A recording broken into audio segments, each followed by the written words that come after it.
Hello everyone, welcome back to learn medicine by doctor Nikita. और आज के लेक्चर में हम डिस्कस करने वाले हैं एंटी इन्फ्लुएंजा ड्रग की प्रोटोटाइप एमेंटाडीन। राइट। तो ये एक तरह का वायरल इन्फेक्शन है। जो इन्फ्लुएंजा है वो कैसा इन्फेक्शन है? It is a viral infection. Right. और इसका जो प्रोटोटाइप है दैट इज एमेंटाडीन। तो हमने इसके सारे चीज़ें डिस्कस करी करना है। इसमें मैकेनिज्म ऑफ एक्शन, इसके यूजेस, कहाँ कहाँ पे यूज हो रहा है, कहाँ कॉन्ट्राइंडिकेटेड है, बट मोस्ट इंपॉर्टेंटली इसका मैकेनिज्म। तो सबसे पहले हम क्लासिफिकेशन का ब्रीफ देकर मैकेनिज्म पे सीधे चलते हैं। एंड जो मेरे लेक्चर्स हैं इन learn medicine by doctor Nikita, वो सारे इस टॉपिक्स को कवर कर रहे हैं, फ्रॉम फार्माकोलॉजी, पैथोफिजियोलॉजी, HAP, और सारी ही अलाइड फील्ड्स में यूज हो सकते हैं। Right. So please do like, share and subscribe. तो ओके, क्लासिफिकेशन पे चलते हैं। सबसे पहले एंटी इन्फ्लुएंजा वायरस में ये रहा एमेंटाडीन। एसाइक्लोविर हम डिस्कस कर चुके हैं हर्पीज का प्रीवियस लेक्चर्स में। तो एंटी इन्फ्लुएंजा वायरस क्या है हमारा? एमेंटाडीन। और ड्रग्स भी यूज होती है, जैसे रेमेंटाडीन भी है, वो भी कॉमनली यूज होती है। सो एमेंटाडीन एंटी इन्फ्लुएंजा है, मतलब स्पेसिफिकली हमारे इन्फ्लुएंजा वायरस को ट्रीट करने के लिए यूज होती है। ऑब्वियसली नॉट ऑल स्ट्रेन्स, क्योंकि रेजिस्टेंस भी है और सारी स्ट्रेन्स ट्रीटेबल नहीं है इस ड्रग से। तो लेट्स स्टार्ट करते हैं इसके मैकेनिज्म पे। तो ये जो डायग्राम दिख रहा है, ये डायग्राम क्या कहता है? ये जो आपका है सेल, ये क्या है आपका? This is the host cell. What is this? This is the host cell. Host cell मतलब ह्यूमन बॉडी का सेल। ठीक है, ये आपकी ह्यूमन बॉडी का सेल है, मतलब होस्ट है, जहां पे ये वायरस अटैक करता है और मल्टीप्लाई करता है। सेकेंड चीज, जो ये इन्फेक्शन है इन्फ्लुएंजा, वो किसको टारगेट करता है? रेस्पिरेटरी ट्रैक्ट को टारगेट करता है। और बहुत कॉमनली फ्लू जैसे मिक्स सिम्टम्स होते हैं इसके। तो फ्लू जैसे सिम्टम्स होते हैं इसके। And but this is for a longer duration of time, और जिससे फ्लू खुद से हील हो जाता है, पर इसमें आपको मेडिकेशन की जरूरत है। तो ये वायरस दिखता कैसे? यहाँ पे दो डायग्राम्स दिए हैं। जो ये वाला डायग्राम है, ये आपका इन्फ्लुएंजा का वायरस है, और ये है आपका ह्यूमन होस्ट सेल जिसपे ये अटैक कर रहा है। ठीक है। तो दो तीन पॉइंट्स है इस वायरस के बारे में। इन्फ्लुएंजा का जो वायरस है उसमें तीन डिफरेंट प्रोटीन्स प्रेजेंट हैं: हेमाग्लूटिनिन, न्यूरामिनिडेस और M2। M2 का मतलब होता है मैट्रिक्स 2। This is matrix 2। तीन डिफरेंट प्रोटीन्स हैं। सेकेंड चीज, आपका जो वायरस है ये कैप्सुलेटेड है, मतलब ये एक सरफेस है इसके पास, इसने कैप्सूल बना लिया है अपने आसपास, जिसको हम बोलते हैं एक मेम्ब्रेन बना लिया है, ट्रांस मेम्ब्रेन। ये लिपिड बाइलेयर से मिलकर बना होता है, जैसे बहुत सारे बैक्टीरियाज और ह्यूमन बॉडी के केस में होता है लिपिड बाइलेयर मेम्ब्रेन। तो यहाँ पे भी लिपिड बाइलेयर मेम्ब्रेन है। ठीक है, इसको मैं लिख देती हूँ। इसमें क्या है हमारे पास? लिपिड बाइलेयर मेम्ब्रेन इस वायरस के पास। और इस लिपिड बाइलेयर मेम्ब्रेन के ऊपर तीन अलग तरह के प्रोटीन्स प्रेजेंट हैं। ठीक है, मैं इनको हाईलाइट कर देती हूँ, आपको दिख रहा है यहाँ पे। हेमाग्लूटिनिन, न्यूरामिनिडेस और M2, जिसको बोलते हैं मैट्रिक्स 2। तो इनके ट्रांस मेम्ब्रेन जो लेयर है लिपिड बाइलेयर की, वहां पे क्या प्रेजेंट है? तीन डिफरेंट प्रोटीन्स प्रेजेंट हैं। सबका अपना अपना रोल है इस वायरस को स्प्रेड करने में। सेकेंड, थर्ड चीज ये है कि आपका जो वायरस है उसके अंदर क्या प्रेजेंट है? SSRNA। SSRNA का मतलब क्या होता है? Single stranded RNA। जब हम DNA की बात करते हैं तो DNA कैसा होता है? Double stranded. यहाँ हम बात करें RNA की, RNA कैसा है? Single stranded RNA। ठीक है, तो यहाँ पे मैं लिख देती हूँ सिंगल स्ट्रैंडेड RNA। और ये कैसा है RNA? ये वायरल RNA है, मतलब इसके अंदर कैपेसिटी है रेप्लिकेट, स्प्रेड होने की, मल्टीप्लाई करने की, इन्फेक्शियस। ठीक। तो सबसे पहला होता क्या है कि जैसे ही आप किसी इस इन्फ्लुएंजा वायरस के कांटेक्ट में आते हैं, कंटेजियस है ये, आप किसी भी पेशेंट से कांटेक्ट में आते हैं, एयर के थ्रू ब्रीथ करते हैं, तो ये वायरस सबसे पहले आपके रेस्पिरेटरी ट्रैक्ट के सेल में, होस्ट के सेल में जाकर ये वायरस बाइंड करता है। कैसे बाइंड करता है? हेमाग्लूटिनिन। हेमाग्लूटिनिन जो प्रोटीन है, यहां मैं H लिख देती हूँ। हेमाग्लूटिनिन जो प्रोटीन है वो साइलिक एसिड, सारे होस्ट सेल के ऊपर साइलिक एसिड प्रेजेंट होता है। ठीक है, इसको मैं रब करती हूँ, थोड़ा सा इजी हो जाएगा समझना। तो होस्ट सेल के ऊपर क्या प्रेजेंट होता है? साइलिक एसिड। तो हेमाग्लूटिनिन जो वायरस का प्रोटीन है, ये हमारे होस्ट सेल के साइलिक एसिड से बाइंड करता है। और जैसे ही हेमाग्लूटिनिन और साइलिक एसिड की बाइंडिंग होती है, इमीडिएटली ये जो वायरस है ये हमारे होस्ट सेल के अंदर इनगल्फ हो जाता है। क्या हो जाता है? इनगल्फ हो जाता है, एंटर कर जाता है। ठीक है, सिर्फ बाइंडिंग हुई और पूरा का पूरा वायरस अंदर आ गया। कैसे? इस तरह से। सो बिकॉज ऑफ दिस, ये जो साइलिक एसिड था, इसने क्या करा? इसने एक पाथवे प्रोवाइड करा ये हमारा एक तरह से एक इसको एक सबस्ट्रेट मिल गया है ना, इस वायरस को एक सबस्ट्रेट मिल गया, और उसके प्रोटीन ने, कौन से प्रोटीन ने, हेमाग्लूटिनिन ने क्या करा, हेमाग्लूटिनिन ने साइलिक एसिड से बाइंडिंग करके पूरा पूरा वायरस को एनगल्फ कर लिया, अंदर ले लिया है ना। उस सेल, हमारा जो नॉर्मल रेस्पिरेटरी ट्रैक्ट है उसमें क्या प्रेजेंट होता है, सारे सेल ऑर्गेनेल्स प्रेजेंट हैं। ह्यूमन के पास न्यूक्लियस है, राइबोसोम्स है, गोल्जाई एपरेटस है, और बाकी सारे सेल ऑर्गेनेल्स है, माइटोकॉन्ड्रिया वगैरह अपना अपना फंक्शन करने के लिए। वो कभी हम फिर सेल के लेक्चर में डिस्कस करेंगे। M2 जो कि मैट्रिक्स प्रोटीन है, M2 मतलब मैट्रिक्स 2। अब इसका फंक्शन शुरू होता है। अब ये क्या करता है, एनगल्फमेंट हो जाता है किस प्रोसेस से, एंडोसाइटोसिस। एंडोसाइटोसिस के प्रोसेस से वायरस आ गया है अंदर, है ना, एनगल्फिंग इसकी एंडोसाइटोसिस हो गई। अब रोल होगा M2 का, मतलब मैट्रिक्स 2 का। देखते हैं M2 करता क्या है। M2 क्या करता है, जो आपके प्रोटॉन्स हैं जो हमारे सेल के अंदर प्रेजेंट है, यहाँ पे बहुत सारे प्रोटॉन्स प्रेजेंट हैं, इनको ये वायरस के अंदर लेकर आएगा, ताकि वायरस के जो एंजाइम्स हैं, जो प्रोटीन, वायरल प्रोटीन्स की सिंथेसिस करेंगे फर्दर, वो एक्टिवेट हो सके। लेट्स सी कैसे होता है ये। तो M2 की रिस्पॉन्सिबिलिटी होती है कि M2 पीएच गेटेड चैनल बना देता है। क्या बना देता है, pH gated channel. PH gated channel मतलब जो स्पेसिफिक पीएच पे ही फंक्शन करते हो, स्पेसिफिक पीएच पे ही एक्टिवेट होते हो।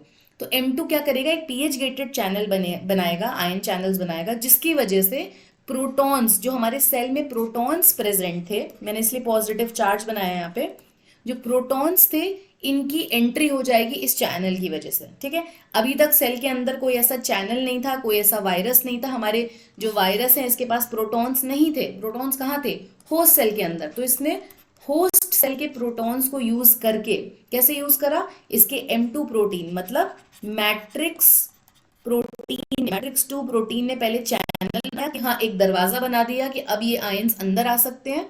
और जैसे ही वो गेट बनाया, तो जितने भी प्रोटॉन्स हमारे सेल के अंदर होस्ट के पास प्रेजेंट थे, वो कहाँ आ जाते हैं, वो एंटर कर जाते हैं वायरस के अंदर। तो अब इनका रोल क्या है, जैसे ही ये वायरस के अंदर आता है, मतलब अब जो वायरस के अंदर का चार्ज है वो कैसा हो गया है, एसिडिक, है ना, एसिडिफाई हो गया है। मतलब पॉजिटिव चार्ज अंदर आ गया तो वायरस के अंदर प्रोटॉन्स आ गए, ये पूरा एसिडिक हो गया। इसके एसिडिक होने की वजह से आपने हमेशा सुना होगा, बहुत सारी एंजाइम्स हैं जो सर्टेन पीएच पे ही फंक्शन करती हैं, एक कोई एल्कलाइन पे, कोई एसिडिक पे, कोई न्यूट्रल पे। तो एसिडिक पीएच की वजह से वायरस के अंदर जो प्रेजेंट एंजाइम है, जिसका नाम मैं लिख देती हूँ आरएनएस, और ये पहली बार आप लोग नाम नहीं सुन रहे हैं, बहुत बार जब रेप्लिकेशन वगैरह का नाम सुना था तो ये टर्म सुना था, आरएनएस। तो ये एंजाइम और वायरल प्रोटीन्स दोनों ही रिलीज हो जाते हैं वायरस से, और किसको अटैक करते हैं, होस्ट सेल के न्यूक्लियस को। तो नेक्स्ट स्टेप पे चलते हैं। ये हो गए प्रोटॉन्स एंटर, M2 की वजह से, M2 ने आयन चैनल बना दिए थे, और इसके एंटर होने की वजह से अंदर का पूरा एनवायरमेंट कैसा हो गया, एसिडिक। एसिडिक होने की वजह से क्या रिलीज हो गए, ये जो एरो है इसके ऊपर मैं लिख देती हूँ आरएनएस। आरएनएस रिलीज हुआ, और क्या रिलीज हुआ, वायरल प्रोटीन्स, है ना, वायरस के पास बहुत सारे क्या प्रेजेंट है, वायरल प्रोटीन। तो इसने क्या रिलीज करना शुरू कर दिया, आरएनएस एंड वायरल प्रोटीन्स, जो अभी तक इनएक्टिव था, लेकिन अब उसको एसिडिक एनवायरनमेंट मिला तो वायरस के अंदर ये एक्टिव होकर किसको अटैक करता है, न्यूक्लियस को। अगेन किसके न्यूक्लियस को, होस्ट सेल के न्यूक्लियस को, राइट। होस्ट सेल के अंदर इसने ऐसा करना शुरू कर दिया, तो अपने सारे के सारे वायरल प्रोटीन्स और आरएनएस को भेजना शुरू कर दिया न्यूक्लियस पे। क्योंकि अगर हमने कभी भी जेनेटिक्स पढ़ा है तो एक बात पढ़ी होगी कि रेप्लिकेशन, ट्रांसक्रिप्शन, ट्रांसलेशन सबका स्टार्ट कहाँ से होता है, न्यूक्लियस से, है ना, सारी चीजें न्यूक्लियस से ही शुरू होती हैं। तो इसने अटैक कर दिया न्यूक्लियस को, क्योंकि अब इसी की हेल्प से ही अपने आप को मल्टीप्लाई करेगा, राइट। नेक्स्ट आ जाते हैं, ये जो आरएनए यहाँ पे आया था, आरएनएस जो आया था, इसने क्या करा, वायरल आरएनए को किस में ट्रांसक्राइब कर दिया, एमआरएनए में। तो वायरल आरएनए जो हमारा सिंगल स्ट्रैंडेड आरएनए था, इसको किस में ट्रांसक्राइब कर दिया इसने, एमआरएनए। एमआरएनए का मतलब क्या होता है, मैसेंजर आरएनए। और इसके पहले भी हम एंटीबायोटिक्स वगैरह भी पढ़ा है हमने, तो हमें पता था एमआरएनए का ही स्ट्रैंड तो चाहिए है सारा का सारा ट्रांसक्रिप्शन ट्रांसलेशन के प्रोसेसेस के लिए अगर आपको प्रोटीन्स की सिंथेसिस करनी है तो आपको एमआरएनए की जरूरत है। तो ये जो आरएनए था ये किस में कन्वर्ट हो जाता है, एमआरएनए में, कहाँ पे जाकर, न्यूक्लियस में, ठीक है, ट्रांसक्राइब हो जाता है, ट्रांसक्राइब एमआरएनए। अब क्या होगी ये कहानी, अब एमआरएनए, अब अगर याद करो तो एमआरएनए क्या करता था, प्रोटीन की सिंथेसिस करता था, पर ये प्रोटीन की सिंथेसिस कहाँ पे होती है, अगर फर्स्ट सेमेस्टर 12th क्लास से पढ़ते आ रहे हो, प्रोटीन की सिंथेसिस हमेशा होती है राइबोसोम में। तो अब एमआरएनए जाएगा राइबोसोम के पास। राइबोसोम बहुत सारी जगह प्रेजेंट होते हैं, स्पेसिफिकली मतलब माइटोकॉन्ड्रिया में भी प्रेजेंट होते हैं, पर न्यूक्लियस के अंदर नहीं। कहाँ प्रेजेंट होते हैं, साइटोप्लाज्म के अंदर। अब एमआरएनए न्यूक्लियस से निकलकर कहाँ आ जाएगा, साइटोप्लाज्म के अंदर आ जाएगा, किसके, होस्ट सेल के। होस्ट सेल के साइटोप्लाज्म में ये आपका एमआरएनए जो यहाँ पे था ये आ गया निकल के बाहर, किसके पास, राइबोसोम से अटैच हो गया। राइबोसोम में आपने हमेशा पढ़ा होगा एक लार्जर सब यूनिट होती थी, एक स्मॉलर सब यूनिट होती थी, और बीच में होता था आपका एमआरएनए, जब भी प्रोटीन की सिंथेसिस हो रही थी, ठीक है। तो अब ये एमआरएनए यहाँ पे आ गया, अब एमआरएनए राइबोसोम की लार्जर और स्मॉलर सब यूनिट पे आ गया, और इन एंजाइम्स की वजह से, है ना, क्या होने लगेगा यहाँ पे, ट्रांसलेशन, क्योंकि अभी हमने आरएनए की भी बात करी थी, वो भी रिलीज होने लगा है। ट्रांसलेशन स्टार्ट हो जाएगा एमआरएनए का, और ट्रांसलेट करके ये एमआरएनए क्या बनाएगा, वायरल प्रोटीन्स की सिंथेसिस करेगा। फिर से यही हेमोग्लूटिनिन, न्यूरामिनेडेज, M2, ये सारे प्रोटीन्स का फॉर्मेशन, क्योंकि एक स्टॉक है ना उसके पास, उसको और बनाने हैं एंजाइम्स। तो अब ये क्या कर रहा है, और भी सारे बहुत सारी क्वांटिटी में हेमोग्लूटिनिन, न्यूरामिनेडेज, M2 और बाकी और वायरल प्रोटीन्स की सिंथेसिस करेगा। तो ये सिंथेसिस कहाँ हो रही है, राइबोसोम में। अब अगर तुमने सेल पढ़ा था तो ये बात पढ़ी होगी कि जब भी प्रोटीन का फॉर्मेशन हो जाता था, फिर उसके बाद उसका सेक्रीशन या उसका मॉडिफिकेशन, इसका किसकी जिम्मेदारी थी ये सब करने की, गोल्जाई एपरेटस की, है ना, याद आया फर्स्ट सेमेस्टर का एचएपी। तो गोल्जाई एपरेटस की जिम्मेदारी थी। अब ये जो प्रोटीन्स बने हैं यहाँ पे, ये कहाँ पे आ जाएंगे, ये प्रोटीन्स को हम बोल देते हैं ग्लाइकोप्रोटीन्स, है ना, ग्लाइकोप्रोटीन्स। ये गोल्जाई एपरेटस की हेल्प से ये आ जाते हैं, यहाँ बने थे और ये आ जाते हैं गोल्जाई एपरेटस के पास, यहाँ पे आ गए, और यहाँ से सरफेस के थ्रू ये सेक्रीट होते हैं। अगर आपने टर्म सुना होगा एक्सोसाइटोसिस, है ना, इसके थ्रू, ये गोल्जाई एपरेटस के थ्रू ये सेक्रीट होते हैं सेल से बाहर। तो पहले तो ये सेल पे जाके फ्यूज हो जाएंगे, है ना, ये क्या हो गया यहाँ पे, फ्यूज हो गए सेल का, ये क्या है, प्लाज्मा, ये हमारे उस सेल का प्लाज्मा मेम्ब्रेन है। तो ये धीरे धीरे अपने नंबर को फैलाएंगे, है ना, वायरस फैलता है, इन्फेक्शन फैलता है। तो ये गोल्जाई एपरेटस क्या करेगा, गोल्जाई एपरेटस की हेल्प से जो बने हुए प्रोटीन्स थे, ग्लाइकोप्रोटीन्स, वही हेमोग्लूटिनिन, न्यूरामिनेडेज, M2 मतलब मैट्रिक्स 2, ये तीनों एंजाइम गोल्जाई एपरेटस की हेल्प से क्या करते हैं, सेल के बाहर निकलने की कोशिश करते हैं, because of the, with the help of this plasma membrane, यहाँ पे फ्यूज हो जाते हैं और यहाँ से बाहर रिलीज हो जाएंगे। ठीक, नेक्स्ट स्टेप पे आते हैं। अब जो बाकी वायरल प्रोटीन्स है जो हमारे रिलीज होने थे, आगे गोल्जाई एपरेटस के पास, जो बाकी थे ये वापस चले जाते हैं किसमें, न्यूक्लियस के अंदर। क्यों, क्योंकि अब ये न्यूक्लियस के पास जाकर फिर से हमारे एक साथ इकट्ठा हो जाएंगे, क्योंकि इन्हें अब वायरस को यहां से निकलकर नई जगह जाके इन्फेक्शन करना है। तो इसने अपने टॉक्सिक प्रोटीन्स तो रिलीज करना शुरू कर दिया, साथ के साथ एक नया वायरल बॉडी भी तो चाहिए इनको, एक नया वायरल बॉडी चाहिए, एक नया वायरल पार्टिकल चाहिए जो और इन्फेक्शन को स्प्रेड करेगा। तो यहां से तो आज के प्रोटीन रिलीज, और इधर से प्रोटीन्स वापस चले जाते हैं न्यूक्लियस में, कुछ गोल्जाई एपरेटस के पास आ जाते हैं।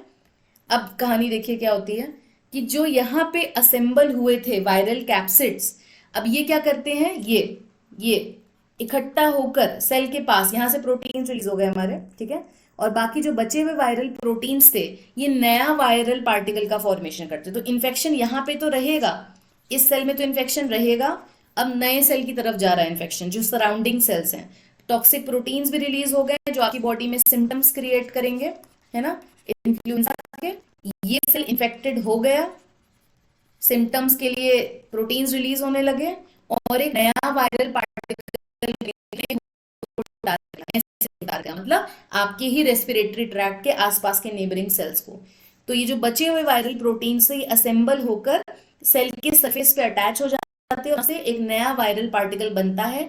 और ये वायरल पार्टिकल मैंने क्या बताया था, जो आपका न्यूरामिनिडेज है ये और हेमाग्लूटिनिन है, ये लोग क्या कर रहे थे, ये लोग साइलिक एसिड के थ्रू सेल के पे बंधे हुए थे, है ना, ये होस्ट सेल पे टारगेटेड था, उससे जुड़ा हुआ था। तो नाउ न्यूरामिनिडेज क्या करेगा, देखो पहले क्या होता है, हेमाग्लूटिनिन ने बाइंडिंग करी थी, तो इन दोनों का रोल है, हेमाग्लूटिनिन ने साइलिक एसिड से बाइंडिंग करके एंगल्फमेंट करा था, उसको अंदर लिया था, पर उसको तोड़ेगा कोई तो डिटैच करेगा, तभी ये वायरल पार्टिकल फ्री हो जाएगा। तो अब इसको तोड़ेगा कौन, न्यूरामिनिडेस, न्यूरामिनिडेस एस, है ना, एस एंजाइम। तो न्यूरामिनिडेस क्या करता है, साइलिक एसिड और साइलिक एसिड को हमारे वायरल पार्टिकल से तोड़ देता है, क्लीव कर देता है ना, क्लीवेज, क्लीव करना, ठीक देता है, और यहां से रिमूव कर देता है साइलिक एसिड रिसेप्टर्स को, ये जो साइलिक एसिड रिसेप्टर्स थे इनको रिमूव कर देता है, विच विल अलाउ, अब ये अलाउ कर देंगे कि ये वायरस पार्टिकल फ्री हो गया, अब ये सिर्फ डिटैच हो गया।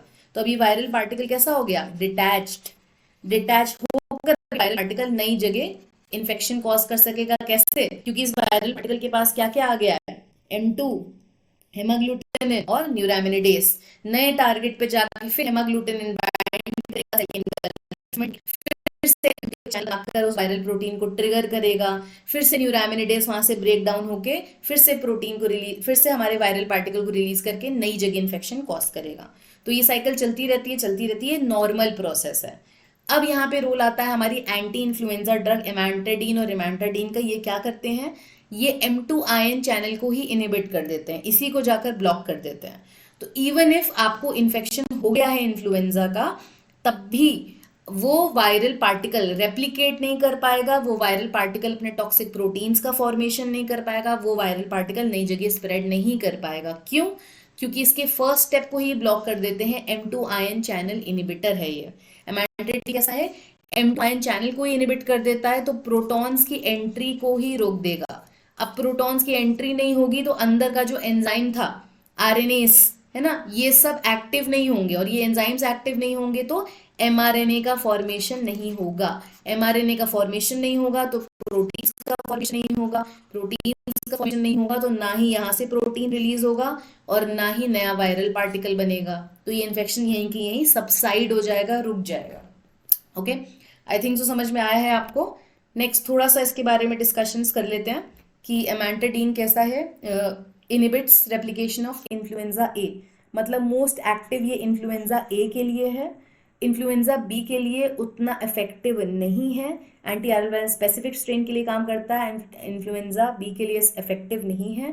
बाकी जो कुछ स्ट्रेन्स हैं इन्फ्लुएंजा की, जैसे कि H1N1 आपने बहुत बार नाम सुना होगा, स्वाइन फ्लू वायरस, H5N1, इनके लिए रेजिस्टेंट होता है, मतलब ये रेजिस्टेंस डेवलप करते हैं बहुत ज़्यादा, तो मोस्टली ये इस तरह की ड्रग्स उतनी इफेक्टिव नहीं होती सिंगल थेरेपी में, आप कॉम्बिनेशन थेरेपीज दे सकते हैं, उसको हम डिस्कस करते हैं नेक्स्ट लेक्चर में, ये बेसिकली आपका मैकेनिज्म पे था। Then it appears to act as an early step, मतलब जब वो आरएनएस अनकोड हो रहा है, कहीं पे टारगेट कर लिया इसने, तो ये ज्यादा इफेक्टिव होगा। और लेट स्टेप मतलब वायरल असेंबली, वायरल रेप्लिकेशन, इन तीनों स्टेप्स पे ये अफेक्ट करेगा। मोस्ट इफेक्टिव कहाँ पे होगा, इनिशियल स्टेजेस में, है ना, क्योंकि ऑब्वियसली M2 को ब्लॉक कर रहा है। नेक्स्ट आ जाते हैं एमेंटाडीन, M2 ब्लॉकर है, हमें पता है ये बात। तो अगर एमेंटाडीन से रेजिस्टेंस डेवलप होता है, किसी भी ऑर्गेनिज्म एमेंटाडीन को रिस्पॉन्ड नहीं कर रहा है अगर, तो उसने क्या करा होगा, उसने पॉसिबली अपने M2 प्रोटीन में अमीनो एसिड का सब्सटीट्यूशन कर दिया होगा। अब मैं बोलूं कि उसने इस रिसेप्टर को ही मॉडिफाई कर दिया, यहीं पे म्यूटेशन हो गया जिसको हमारी ड्रग टारगेट कर रही थी, तो अब आपकी टारगेटेड एरिया ही म्यूटेट हो गया, तो आपकी ड्रग ऑब्वियसली इफेक्टिव नहीं होगी। तो जब अगर रेजिस्टेंस डेवलप हो रहा है तो क्यों हो रहा है, क्योंकि आपका वो एरिया क्या हो चुका है, म्यूटेट हो चुका है जिसको वो टारगेट कर रहा था। एमांटाडीन ओरली एब्जॉर्ब होता है, अनचेंज फॉर्म में रिलीज होता है यूरिन से 2 to 3 डेज में, टी हाफ इसका 16 आवर्स है, विच इज वेरी गुड, बहुत लंबे समय तक ये बॉडी में रह रहा है, तो फ्रीक्वेंट डोजिंग की जरूरत नहीं पड़ेगी। नेक्स्ट एडवर्स इफेक्ट्स में इसके बहुत ही कॉमन है, जनरली एडवर्स इफेक्ट्स नहीं दिखते हैं, पर अगर दिख रहे हैं तो नॉर्मली नोजिया, एनोरेक्सिया मतलब भूख नहीं लगना, लॉस ऑफ एपेटाइट, है ना, लॉस ऑफ एपेटाइट हो रहा है उसको, इंसोम्निया मतलब लॉस ऑफ स्लीप, और डिजीनेस फील होना, इरिटेंट फील होना, नाइटमेयर्स आना, मेंटल कंफ्यूजन फील होना, lack of mental concentration, concentrate नहीं कर पाना, हेलुसिनेशन होना, मतलब जो चीज़ नहीं है वो आपको दिख रही है, विच इज़ वेरी रेयर, कभी कभी एडिमा हो जाता है कुछ एरिया में लोकली वैसो कंस्ट्रिक्शन होकर, तो ये इसके जनरल एडवर्स इफेक्ट्स हैं। यूजेस में क्या आ जाते हैं, मेनली मैंने बताया था इन्फ्लुएंजा A2 को ट्रीट कर रहा है ये। एंड मोस्ट थेरेप्यूटिकली इफेक्ट क्या होता है, फीवर रिडक्शन, कंजेशन, कफ, इन सब की बहुत जल्दी रिकवरी करेगा अगर इमीडिएटली ये ड्रग दिया जाए। 5 डेज तक इसका ट्रीटमेंट एडवाइज्ड है। पार्किंसंस को भी ट्रीट कर रहा है। हाँ, अगर पार्किंसंस जाके चेक करोगे ना, तो पार्किंसंस में क्या कर रहा था, डोपामीन के लेवल को इंक्रीज कर रहा था, तो डोपामीन लेवल्स इंक्रीज हो रहे थे। Contraindicated in epilepsy, CNS, gastric ulcer and pregnancy, इन सब केसेस में ये एडवाइज्ड नहीं है। तो आई थिंक सो आपको ये लेक्चर समझ में आ गया होगा। मोस्ट इंपॉर्टेंटली इसका मैकेनिज्म ऑफ एक्शन, तो इसको हमने डिस्कस करने की कोशिश करी है। So thank you everyone, this is all from learn medicine by doctor Nikita. Let's make more videos. आप टॉपिक्स बताइए किस में और इंटरेस्टेड हैं आप, और हम उनको डिस्कस करेंगे। Thank you, do like, share and subscribe.